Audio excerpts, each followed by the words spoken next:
21শে জুলাইও একাধিক স্কুলের পরীক্ষা বানচাল করেছে তৃণমূল, বন্ধ রাখতে বাধ্য করেছে।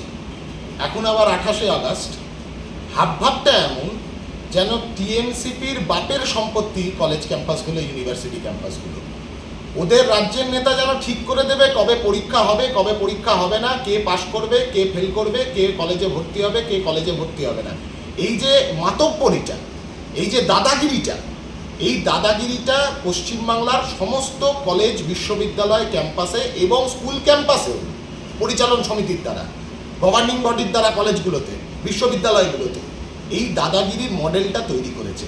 সেই দাদাগিরিরই বহিঃপ্রকাশ কলকাতা বিশ্ববিদ্যালয়ের 28শে আগস্টের পরীক্ষা বানচাল করবার যে শুরু করলো যে প্রক্রিয়াটা, ফেসবুক পোস্ট ইত্যাদি ইত্যাদি এসবের মাধ্যমে, এই দাদাগিরিরই বহিঃপ্রকাশ। এই দাদাগিরিটাকে বন্ধ করার জন্য গোটা রাজ্যের ছাত্রছাত্রীরা ঐক্যবদ্ধ হচ্ছে। কলকাতা বিশ্ববিদ্যালয়ের ছাত্রছাত্রীরাও এই দাদাগিরির জবাব দেবে।